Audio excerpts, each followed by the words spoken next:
Bismillahirrahmanirrahim. Assalamualaikum warahmatullahi wabarakatuh.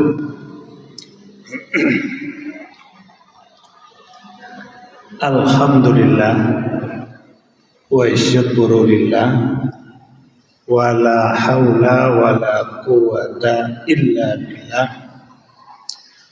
Ashhadu an la ilaha illallah wa ashhadu anna Muhammadar Rasulullah sallallahu alaihi wasallam.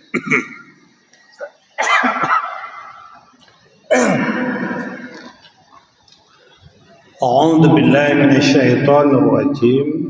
Bismillahirrahmanirrahim. Wal 'asr innal insana lafi khusr illa alladzina amanu wa 'amilus sholihat wa tawassaw bil haqq wa tawassaw bis sabr.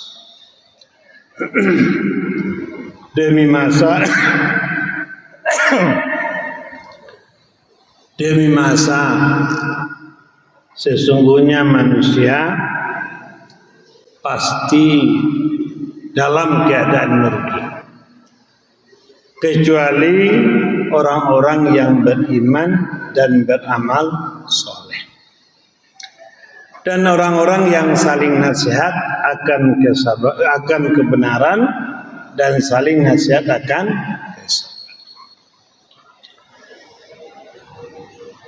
Hadirin jemaah yang berbahagia, tanpa terasa ini adalah hari yang terakhir tahun baru Hijriah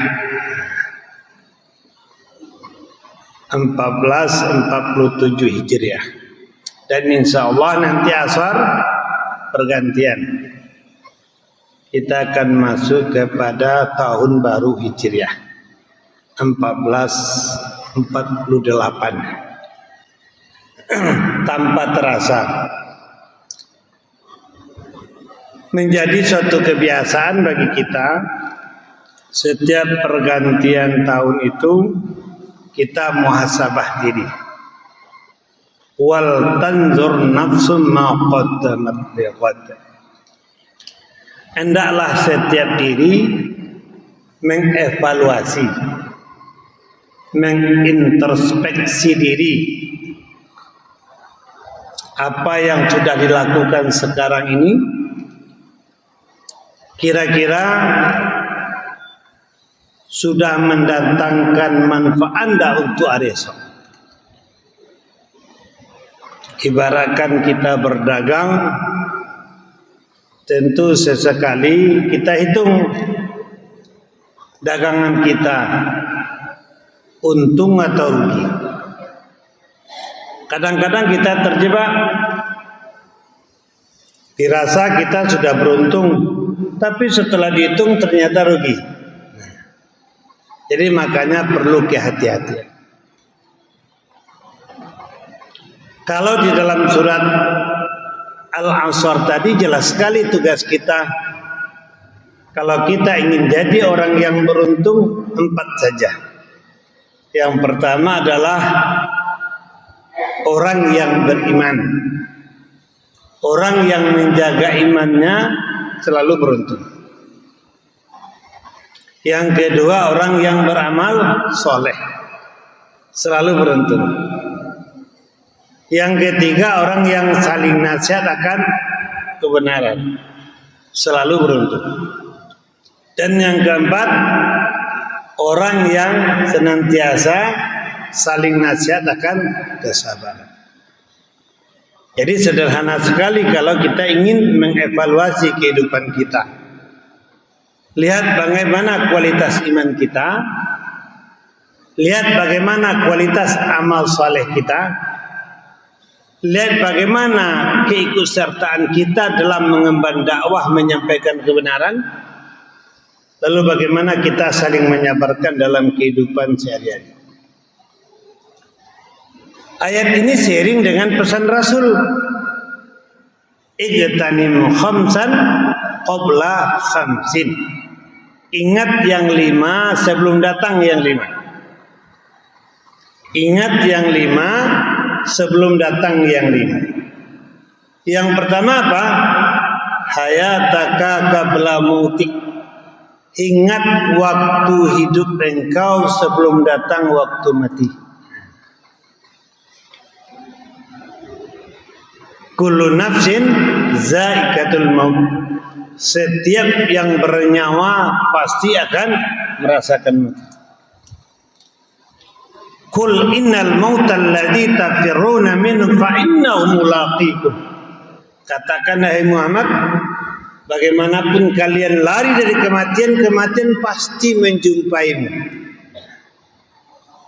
Kematian pasti menjumpaimu. Makanya kata Rasul, siapa manusia terbaik? Yang sering mengingat mati. Apa yang paling dekat dengan kita? Kematian. Tapi yang sering kita lupakan adalah mati.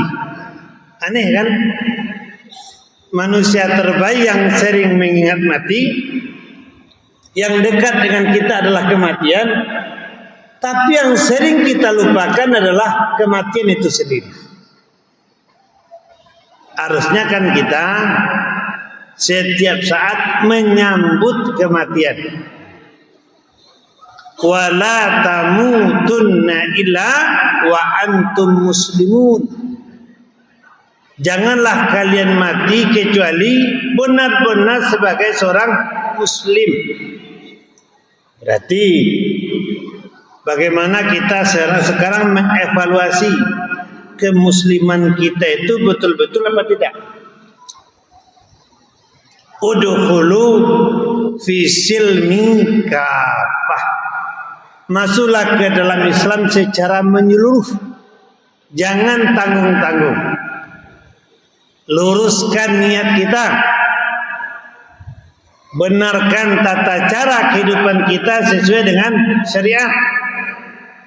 Istiqomah di atas kebenaran dengan potensi terbaik untuk mencari reda Allah. Kapanpun kematian menjemput kita, insya Allah kita akan menjadi orang yang husnul khatimah, akhir yang baik. Yang kedua apa pesan Rasul? Wasababaka qabla haramik. Ingat waktu muda sebelum datang waktu tua. Rata-rata yang muda, yang tua kita tanya banyak penyesalan. Menyesal saya dulu Ustaz tidak sekolah agama. Menyesal saya dulu Ustaz tidak rajin bekerja. Menyesal saya dulu Ustaz karena pergaulan bebas. Harusnya bagi kita yang muda-muda ini menjadi pelajaran. Apa yang disampaikan oleh generasi tua itu menjadi pelajaran bagi kita. Sebagaimana pesan Rasul, ingat waktu muda sebelum datang waktu tua. Makanya Rasul sangat cinta kepada orang muda yang rajin ibadah. Kalau orang tua rajin ibadah itu sudah biasa. Rata-rata masjid isinya 90% orang tua, terutama di waktu subuh.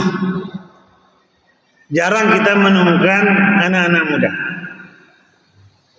Jadi makanya menjadi evaluasi bagi kita, selagi ada kesempatan maka kita persiapkan diri kita. Bagaimana kita memanfaatkan potensi muda yang Allah berikan kepada kita, agar di waktu tua kita mencintai sesuatu. Dalam amal, waktu muda dipaksa-paksa. lalu menjadi terbiasa, lalu menjadi suatu kewajiban sampai kepada tingkat beribadah itu sesuatu yang menyenangkan. Kalau sudah sesuatu yang menyenangkan, luar biasa sekali. Jadi wasababaka qabla haramik. Yang ketiga, wasihataka qabla saqamik. Ingat waktu sehat sebelum datang waktu sakit. Memang kelemahan kita sebagai manusia, sedang senang, sedang sehat, itu agenda ibadah kita tidak menonjol.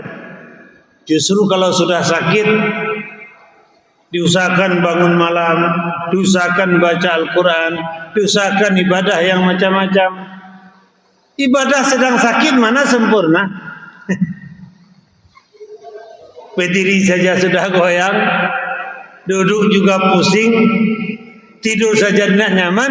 Kita ingin melakukan ibadah maksimal. Nah, ini kadang-kadang yang harus kita evaluasi. Sedang sehat itulah. Jadi makanya di antara nikmat terbaik itu adalah kesehatan. Di antara nikmat terbaik adalah kesehatan. Sedang sehat, sedang lincah, manfaatkan untuk beribadah kepada Allah Subhanahu wa taala. Jangan tunggu sakit. Nah, rata-rata kita sedang sakit baru ingin berbuat kebaikan. Sama kita dengan makan sesuatu, kalau sudah sakit baru ingin semua.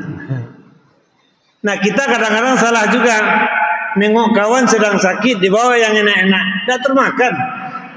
Cobalah berteman itu kalau membawa yang enak-enak itu sedang sehat, ya kan? Dibawa sate sedang sehat, dibawa cencang itu sedang sehat. Ikut ndaklah sakit, kawan baru membawa. Anda tak makan, anda baji. Tidak perlu kita rubah itu. Sedang sakit semuanya dibawa. Nah, kalau ada yang menemani, tentu yang menemani sakitlah, yang kenyang kan. Sama saya nengok anak kawan kemarin, apalah yang mau dibeli. Nah, ini kalau dibeli makanan, anaknya sedang sakit, bagus, duit sajalah, belilah apa yang suka. Lebih tepat begitu, ya kan? Pendak kawan sedang patah selero, dibawa segala yang lama. Lalu yang ketiga, yang keempat, wa faragaka qabla suklik. Ingat waktu lapang sebelum datang waktu sempit. Kita tidak perlu memaksakan diri, tapi jangan pernah membuang kesempatan. Pemaksaan dalam agama itu tidak ada. Makanya kita beribadah itu menikmati dengan jiwa yang tenang, dengan pemikiran yang cerdas, dengan badan yang sehat. Itu ibadah luar biasa. Kalau kondisi seperti itu kita beribadah. Nah, kita manfaatkan waktu lapang itu. Ini penyakit kita ini kalau tidak sempit kita tidak berbuat. Ini masih mending. Bayar-bayaran sekarang online masih mending. Contoh, batas pembayaran tanggal 20. Pada tanggal 5 kalau udah bisa. Baik pembayaran iuran ini, PLN dan segala macam. Di antara penyakit masyarakat kita, kalau tidak mepet, dia belum bayar. Nah, ini penyakit ini. Akhirnya bagaimana? Antrian. Kalau sudah antrian demikian, suasana jadi tidak nyaman. Pingin siapa yang didulukan.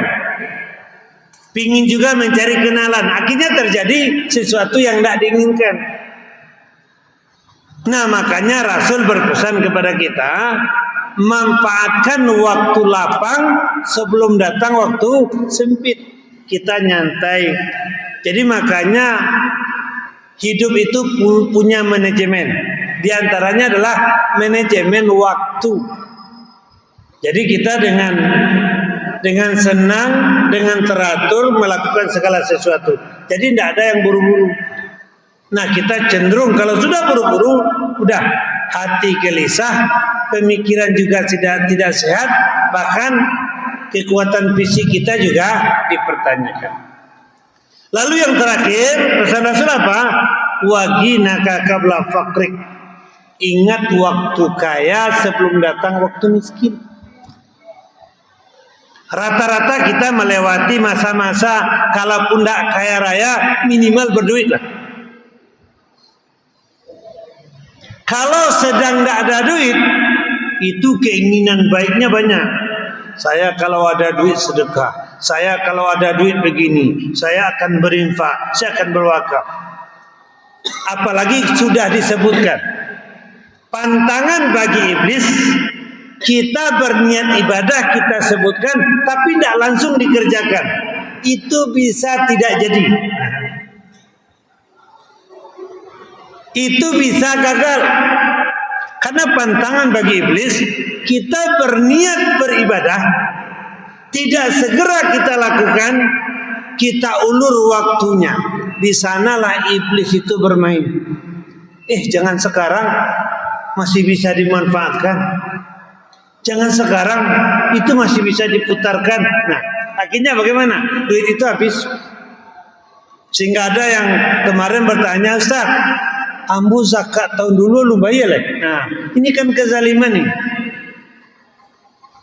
Memakai haknya asnaf yang 8. Dosa itu, ya kan? Ada yang seperti itu. Jadi hati-hati. Jadi makanya di saat memang kita ada kemampuan, justru segera kita berbuat baik. Dengan kebaikan itu Allah tambah rezeki kita. Jadi ujiannya memang di sana. Kecintaan kepada sesuatu menjadikan kita lalai untuk beribadah. Harusnya kecintaan itu mendorong kita lebih baik dalam beribadah.